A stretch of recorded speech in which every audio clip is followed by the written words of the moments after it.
WPMOY challenge and your favorite nominee's last name on social until January 13th. The nominee with the most hashtags will win an additional $25,000 for a donation to his charity of choice, and then $10,000 goes to the runner-up and $5,000 to third place. That's a pretty good deal. And to see who wins that award, plus all the other major awards, check out NFL Honors. That's right. The night before Super Bowl, Saturday, February 2nd at 9 p.m. Eastern on CBS. It's always a good time. Yes. Always.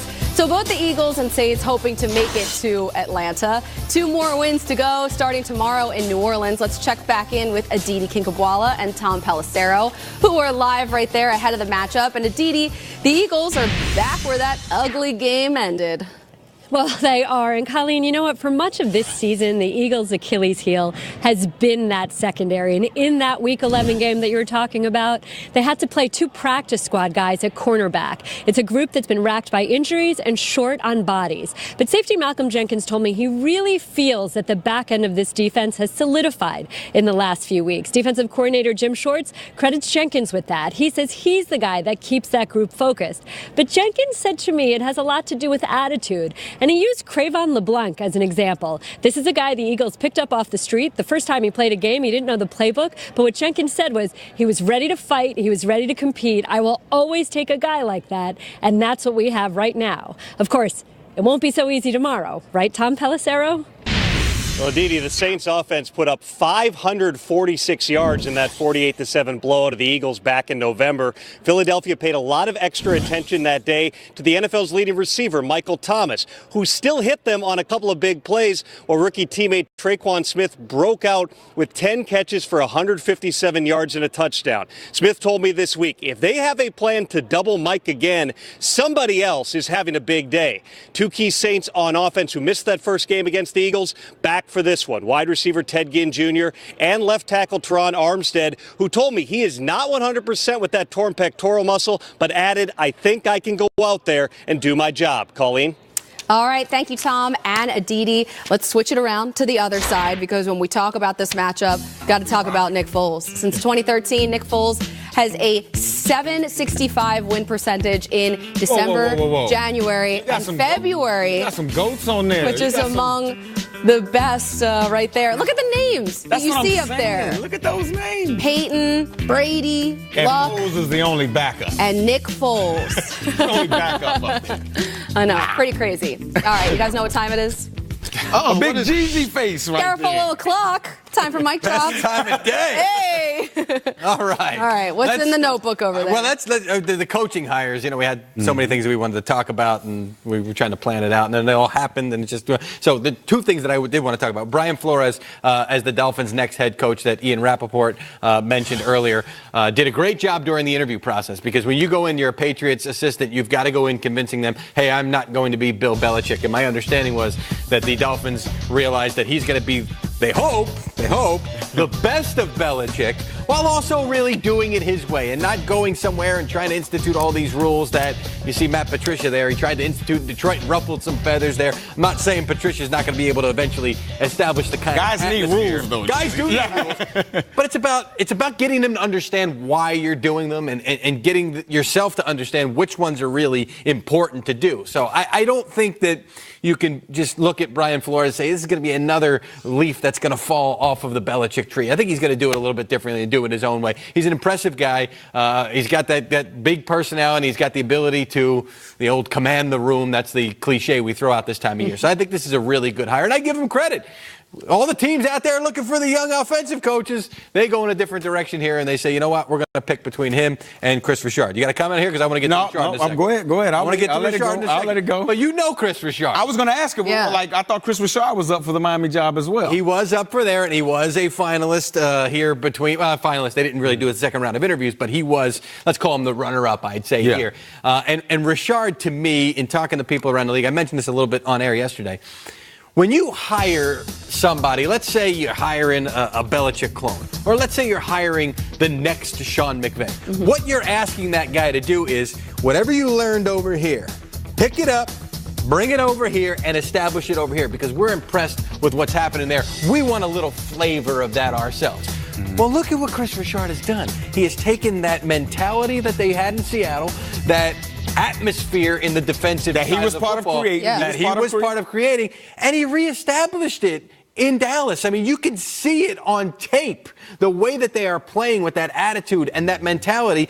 And so he has done something that you'd think these other candidates, you were asking them to do. I am shocked that more teams weren't beating down their door for Chris Richard. Yeah. I'm shocked at that, too. And I'm also shocked that, let's just put the elephant in the room. I mean, there's not enough black coaches in the National Football League right now. Let's just be honest with it. And my thing is, to me, it's all tied to the quarterback. All of these coaches that are getting these jobs and these opportunities, they're getting them because they're deemed offensive geniuses. It's all about the offense, and it's all about coaching the quarterback, having that special relation to the quarterback. How come we don't speak of any African-American or minority coaches being offensive coordinators and having that genius tag? So I think you have Eric Bieniemy right now that's kind of out there and doing the interviews and being looked at as an offensive guy. But Andy Reid calls the plays, correct? With input from the enemy, not only before the game, but before drives and during drives. Like, they'll talk to each other. Reid will call the play to Bieniemy, who then relays it in. And Doug Peterson did the exact same thing. Yep. Yeah, and my issue is, how come minority coaches are good enough to be defensive guys and go and take that track to be a head coach, but you don't see a lot of that happening on the offensive side of things? And I think it goes back to why there's such a big thing around Lamar Jackson being in this league. Because to me, when you look at the quarterback position, there's not a lot of guys out there that have the background to be able to coach a guy like Lamar Jackson. And I look at the NCAA and look at our amateur system.